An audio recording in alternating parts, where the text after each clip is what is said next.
كيفاش ندخل الفلوس اقرب وقت ممكن.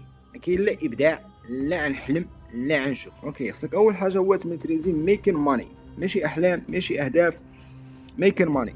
اقصر طريق ممكن فوقاش ندخل خاي 500 دولار نضربها في الجيب. خصني في اقرب وقت ممكن ندخل فلوس اكثر من لا صالير ديالي انا، ديال انك تدخل فلوس، تاخذ لا ريسبونسابيلتي، تيكين الريسك. حدك ما كتدخلش الفلوس يو هاف نو رايت انك تفكر لها ولا ها. اي واحد كيتعطل وما كيفكرش انه يدخل الفلوس مازال كيفكر بطريقه مقلوبه، حرفيا مقلوبه. كتكون المهمه الاولى ديالك خصك تدخل الفلوس، يا اما دروب شيبين خصني نبيع داك السطور نبيعو، ما نحلم ما والو، خصني نبيع، انا خصني ندخل الفلوس مرة انا نفكر. او اما كنبدا في السي او دي كاش اون ديليفري في المغرب على المدينه ديالي. انا خصني ندخل الفلوس اقرب وقت ممكن.